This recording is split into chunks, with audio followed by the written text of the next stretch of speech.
Hey there, this is Matt Boggs, and today I want to talk to you about one of the worst dating practices that you can do in your life. Now, this is going to sound counterintuitive, and chances are you might not agree with this, but hear me out on this one. One of the worst dating practices you can do is to get excited about someone else. Now, you're probably thinking, how? Of course I would get excited, Matt, about someone else because they're potential. They're potentially amazing and they're gorgeous and they're good looking and they seem to have all these amazing qualities and we're going out Friday night. Why wouldn't I get excited? That's the natural human response. And yes, it is the natural human response, but here's why it's destructive. There's two ways and two reasons why it actually doesn't lead you to more of what you want. It actually positions you for what you don't want. Reason number one, and this might not be obvious at first, but hopefully you'll see it after I explain it, but excitement is actually in alignment with scarcity. Because the only time we ever get excited about something is when we're excited about the possibility of having something we don't currently have. Meaning we're in this state of being, when we're excited, that's in a state of being of scarcity, of not having. And scarcity begets scarcity.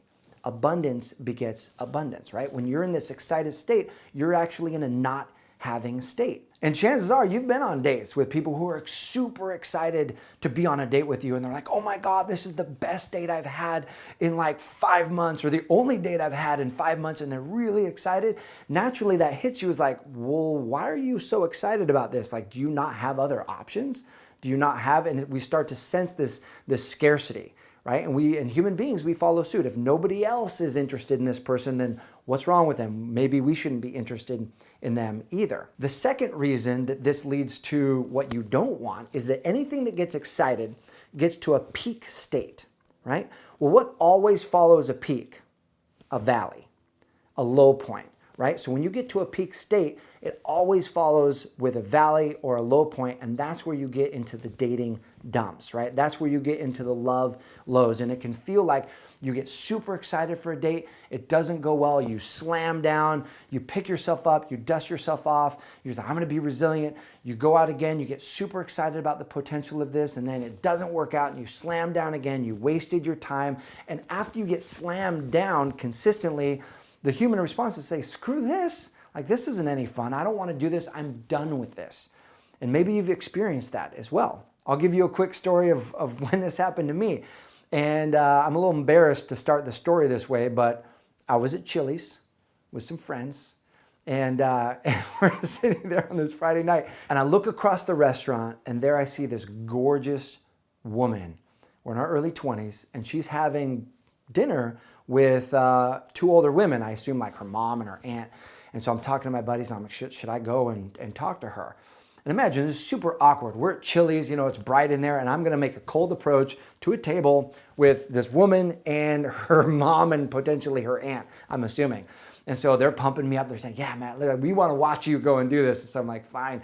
So I walk over there, like, hey, you guys, how are you enjoying your meal? And I'm kind of acting like I'm the manager of the restaurant and just having fun and playful with them.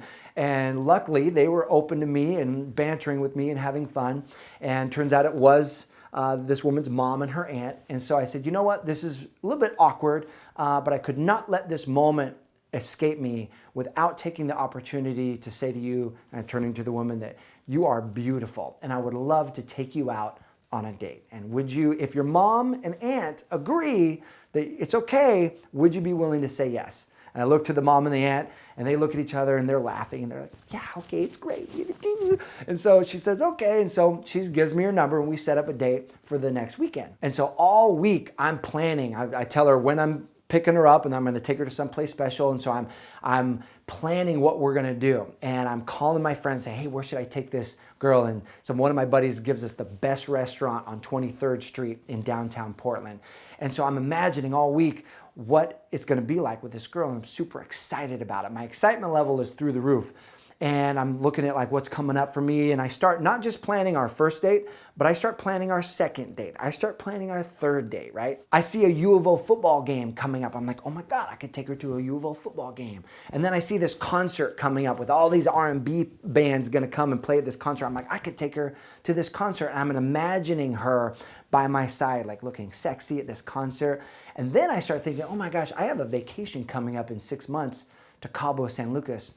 How awesome would that be if we actually went to Cabo together? This would be my first vacation with a girlfriend.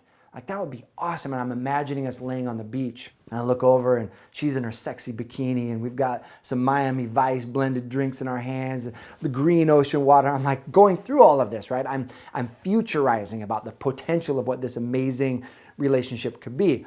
We haven't even been on one date yet. Right? And I'm a heartfelt romantic, and I don't know if you know that about me, so my mind is going to this futurized place. So Friday night comes, I pick her up, she's looking amazing. We go to this restaurant, it's off the charts, like buzzing with people and bartenders like spinning drinks behind the bar and waiters and waitresses zipping around serving food. We sit in this bar, and in this booth rather, and it's this swanky cool booth. I open up the menu and every meal is $30 or more.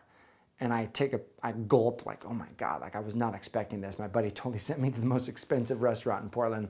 But I'm like, all right, it's cool. We order, we start talking, and immediately it's like we've got the handbrake on this conversation. Like we're struggling to get it going. I'm trying to find common ground. I'm like, hey, so what is it that you do? She's like, I stay at home a lot and I like to go shopping.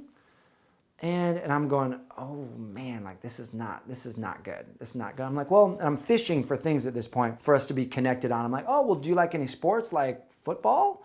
And she's like, no, I'm not. I don't really even like football, or I don't like any sports. I'm like, oh, well, what about, what about music? Like, do you like music, and what kind of, I actually just said, what kind of music do you like? No, I'm not really a big music fan. Like, what? Like, not a music fan? What are you talking? Who doesn't like music, right? And so I was like, okay. And I said, well, what about, hey, have you ever traveled? Like, do you love to travel? Like, have you ever been to Mexico? Like Cabo San Lucas? And she's like, no, like, it's not safe down there. I don't like to travel. I pretty much just like to stay here and stay home. And, it's just completely flatlined. Like there's no life in this conversation. I'm trying to get the paddles out, like clear, clear, trying to get something going, and it's just dead. And so I pay this bill that's way over $100. And at this point in my life, that was a lot of money. And I'm just like sick to my stomach, like, oh my God, I just wasted all this time, all this money. And I'm just feeling down. I'm like, all right, let's go. And I drop her off and she's like, I had such a great time. And I'm like, yeah, and then so I was like, oh, dropped her off, didn't say anything. And as I'm driving home, I'm feeling so down and I'm feeling so depressed. And that night I'm like, you know what? Screw this. I'm not going out anymore. I'm not taking girls out. This sucks. And I realized that the reason why I felt so down, it wasn't because I just had a bad date. It wasn't just because that didn't work out. It was because I lost an entire relationship that night, right? I lost a football game date. I lost a concert date. I lost a vacation with an amazing woman. Why? Because I had built all these images in my mind. They weren't even real.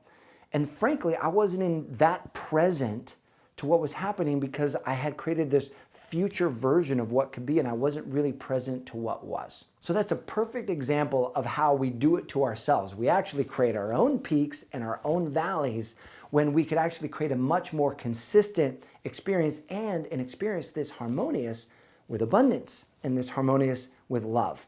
And so how can we make that mental move? How can you make that energetic shift to be in alignment with more love and abundance rather than with scarcity, right? And so here's how you do it.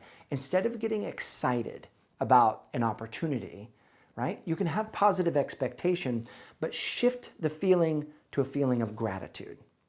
Now, why gratitude? The reason that you want to generate gratitude is because gratitude is harmonious with abundance, right? The natural feeling state when we have something, right? When you have an abundance of money, you feel grateful. Like, wow, I'm so grateful for all this prosperity that I'm experiencing. When you have an abundance of friendship and time, and you're on this amazing trip, maybe with your friends, you're like, I'm so grateful for this experience with this time. Or when you have an abundance of love, you're saying, I'm so grateful for this love and connection that I'm feeling. Gratitude is harmonious with abundance, and abundance begets abundance. When you're in a state of gratitude, that leads to more love, right? And that leads to a more positive experience, and it leads to way less backlash and crashing down into the valley and needing to climb out of that experience. And so the first step is to generate this feeling of gratitude for what you have, that you're grateful for the opportunity to have a date, right? You're grateful for this experience that you're going to have with this person come Friday night. You're grateful for the ability to practice generating attraction and connection. You're grateful for the ability to practice your conversation. You're grateful for the state of positive energy you're in right now because of this date that's coming on Friday night. That's very different than high levels of excitement. And the second piece to this is to stay present. Refuse to futurize, right? Stay present and just let the person who's in front of you reveal themselves to you. Discover them, be interested in them, and use it as an opportunity to practice giving love, being a person of increase to that scenario rather than just looking for what you can get. And when you're present and when you come from this place of gratitude, every date, no matter what happens with it, becomes a much more positive experience. The lows become way less low. You're able to stay on this place of high vibration, and you're able to accelerate your love life, and the whole thing just becomes a lot easier and a lot more fun. So I hope this serves you in your dating and love life. I would love to hear from you in times when this may have happened to you and what your take is on this video. So please post a comment below in the comment section. If you're not subscribed to this channel, make sure you get subscribed so you can get the latest and greatest videos about how to expand the love in your life.